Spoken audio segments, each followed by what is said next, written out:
or do you want to get paid for doing what you really like to do? It's a simple answer for me. But so stop saying that the USA need the best players. The United States of America has the best players, and Euro basketball isn't catching up. What you are allowing people to do, just like in anything else, the NBA basketball player from our community is like us. A lot of us from our community. You make statements like slavery's over. No. If you start your history with 1619, you really dropping the ball, because there's a rich history of people from our community here over 400 years before Christopher Columbus was born. I'm gonna say that again slowly. There's a rich history from people who look like me and you that were on the continent of North America 400 years before Christopher Columbus was born. So you cannot start your history with slavery. So if you must learn everything about you to be successful, you must learn everything about your sport and your job to be successful. And then no one will be able to beat you. That's it. That's all. With that being said, it's about time to start my favorite segment, and it's the homie Joe from Houston, the executive producer of the TEODB Podcast here on Built for This Network on Spreaker.com. The Supreme Court. 1, 2, 3, 4, 5, 6, 7, 8, 9. This week's participants in the Supreme Court will probably piss a couple people off, but STBY, as I always say, sucks to be you. It will go down as the greatest Super Bowls in the history of the game. These are the games that I believe are the best Super Bowls ever. If you don't believe it, here's what you do. Reach out to me, DJ Knox, and number one Chief Rocker Jersey Vern. Send out a small 20-minute excerpt of you doing a podcast, and you do your own podcast, and then you can even diss me up until and include that moment. Sit your ass down. Sit your ass down. And enjoy the damn show. I bet the left hand is from Chicago. Look at this guy. Joe from Houston, this is your second one. I'm going to tell you to... I hate you. I don't even know you, and I hate your guts. I hope all the bad things in life happen to you and nobody else but you. And since you just made that statement, I just want everybody to know... Wrong, wrong, wrong, wrong. Wrong, wrong, wrong, wrong. You're wrong, you're wrong, you're wrong. Now that I've insulted my executive producer, Joe from Houston, let me get back to the show. These are the greatest Super Bowl games, in my personal opinion. If you disagree, agree, or disagree, or want to participate in the show, here's the number, 773-803-9824, the number 773-803-9824 is how you get in contact with your man HRap B on Built for This Network on Spreaker.com. Now, number 9. It was a recent Super Bowl. It was the Kurt Warner versus the Ben Roethlisberger Super Bowl. It was one of the best endings of the Super Bowl. It was the greatest, actually, maybe the greatest ending in the history of the Super Bowl. It's the Steelers versus the Cardinals. It was going back and forth. I called it the James Harrison game. Everybody loves to remember that it's Antonio Holmes catching the corner of the end zone and win the Super Bowl. Toes in the corner, touchdown. Wonderful situation. Great throw by Ben Roethlisberger. People seem to forget about the streaking Larry Fitzgerald at the middle of the field. Everybody thought it was over for Pittsburgh. Kurt Warner hit him on a slant route. He tore their ass up right up the middle of the field. Touchdown. We remember all the Troy Polamalu plays, all the Joey Porter plays, all the Willie Parker plays, and we were enjoying the hell out of that game. That was a hell of a game back and forth. It was a nail biter. At the beginning of the game, it was very tight, and it looked like Roethlisberger was going to blow it again. But right before halftime, on the 1-yard line, the Cardinals finna take it in, potentially to seal the game. Kurt Warner hits a wide open streaking James Harrison. Too bad Harrison played for the Pittsburgh Steelers. Ran down the field, as Chris Berman would say, rumbling, bumbling, stumbling for a touchdown. And I believe it's the game winner. Big ups to James Harrison. That's the number 9 team. The Pittsburgh Steelers versus the number 9 Super Bowl. The Pittsburgh Steelers versus the Arizona Cardinals. Big ups.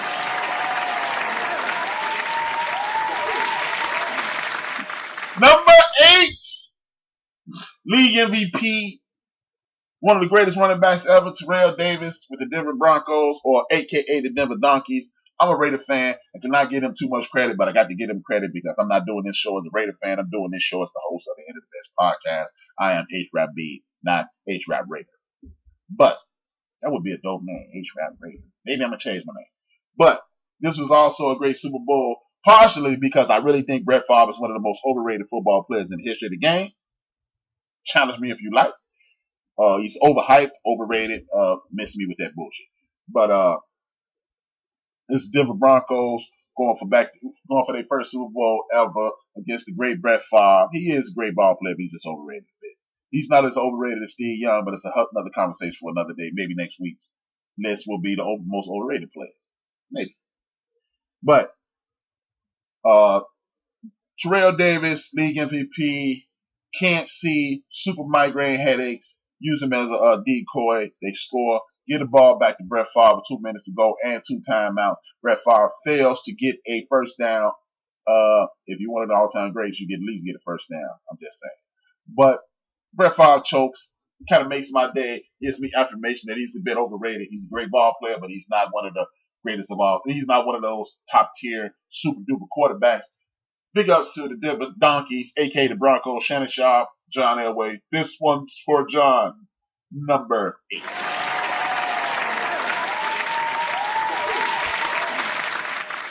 The number 7 was the last time we saw the dancing bear that we call Ray Lewis. The San Francisco 49ers were getting their draws kicked in their ass by the Baltimore Ravens. It was a swan song for Ray Lewis. It was a big time game. The lights go out in the Superdome. I think somebody pulled a plug on the TV, but I ain't gonna say nothing. But it was the beginning of the game. We thought Ray Lewis and that crew was gonna run away with this cartoon up until our brother Colin Kaepernick almost saved the day. He came to life in the second half, started driving them up and down the field. Him and Fluco was dueling it out. It came down to one fateful play in which our brother Kaepernick, it was a pass interference, they pulled him down. Our brother Kaepernick tried to throw it to King Crab, a.k.a. Michael Crabtree, to no avail, missed opportunity, lost Super Bowl. Ray Lewis goes out of the sunset. That's why that is the number 7 Super Bowl of all time. Big ups to the Baltimore Ravens, the world champions that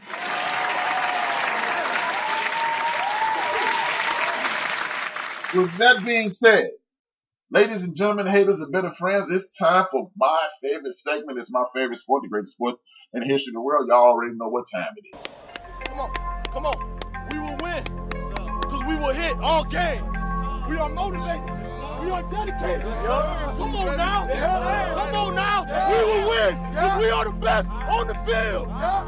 And we hit the field like all day light, all night light, on the blue light, offense light, defense light, his squad light, house call light, and it sound light, and it sound light, and it sound light.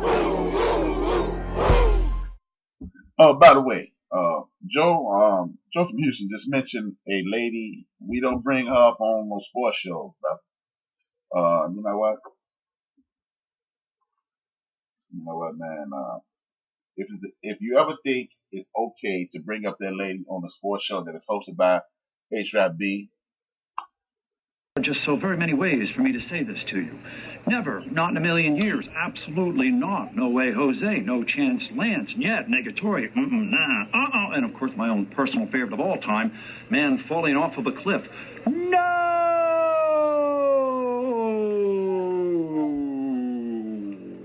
This is a man show, Joe. We will not bring that lady up. No disrespect to her. I'm not even going to say her name. If you want to know what the name is, hit the like button. Come into the chat room and see the name that Joe put up there. I'm not going to say the lady name. You don't talk about her on my show, man. She'll never be brought up on this show. I'm sorry. I'm not even going to tell nobody who she is or who she related to. I'm just saying. We don't say her name on no man show. Get the fuck out of here, Joe. I'm just saying. Sorry, Joe. We do not talk about that lady. This is a man show. And if all the ladies don't like it, I'm sorry, but it sucks to be you. Next time show, you will be blocked and banished from Built for This Network. if you ever bring her up again. That's shameful, Joe, that you brought that up, man. I'm hurt. I'm deeply sickened that you did. I'm just kidding, Joe, my man, but we ain't saying her name, brother. She get enough airway at time in other places. With that being said, man, Nick Saban is back on that bull, man. He is actually threatening first of all, University of Alabama, one of the greatest programs in recent history, if not the greatest program in recent history. Nick Saban is the head coach of this conglomerate that's called the University of Alabama Crimson Tide. And now he's running around here threatening kids, man. Nick Saban, get your ass out of here, man. They keep scheduling the Little Sisters of the Poor. It's 350 degrees in the state of Alabama. And you want these young people to watch you beat teams by 400 points a weekend. Bruh, get the hell out of here, Nick. Alabama, for those who don't know, Alabama has a point system. And you get better tickets if you stay to the end of the game. Nick Saban challenges his fans by saying they should stay to the end of the game. Bruh, I ain't finna sit out in the sun and watch you play 14 retards, man. Get the hell out of here, Nick. Look, man, you don't have the right. Don't have me using some of them Smith big words, man. You better here we go. All that nonsense dude be talking about. But yeah, man, Nick Saban, you know what, man? This is your about fifth one. This is your fifth consecutive week of getting one of these. I'm gonna need you to Sit your ass down. Sit your ass down. Nick Saban, because you sound like a damn fool, man. Nobody want to sit out in hot ass Alabama sun and watch y'all beat somebody by 100. Why don't you schedule SC or take your ass out to California? Or won't you get one of these big schools? Bring Ohio State down there. Bring Michigan down there. Bring Wisconsin down there. Syracuse. Then kids will stay because it'll be a game. But ain't nobody watching you play Rudy Pook U, beating them about 50, and the fifth string quarterback is in running backward into the end zone. Nobody watching that, Nick. Body yourself with that, Nick. You really starting to make me want to slap you in the face. Say, cut it out, bro. Cut it out, bro. And with that being said, man, it was a hell of a week in college football, even though it was what I like to refer to as poop butt week in college football. No real big games, but there were some great games. As usual, the big boys slapped around the Rudy Poops. And I'm only going to talk about a few of these games. Like, y'all knew, I told y'all, I'm kind of disappointed at SC. SC played the Virgins of Brigham Young University. I know they're not the Virgins, but if you sign up at Brigham Young University, for those who don't know, if you are a student at Brigham Young University and you're a football player or athlete, you sign up to not have intercourse until you graduate. That's why I call them the Virgins. The Brigham Young Virgins beat the SC Trojans. It's just a case of them being more disciplined. Trojans, they had a freshman quarterback. He looked solid the week before, but obviously they hadn't played against a team as disciplined as Brigham Young. Brigham Young is not a powerhouse.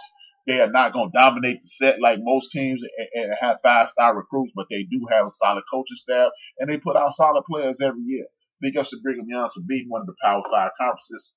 Star Wars, USC, get y'all act together. Otherwise, Urban Meyer be coaching there in about a year.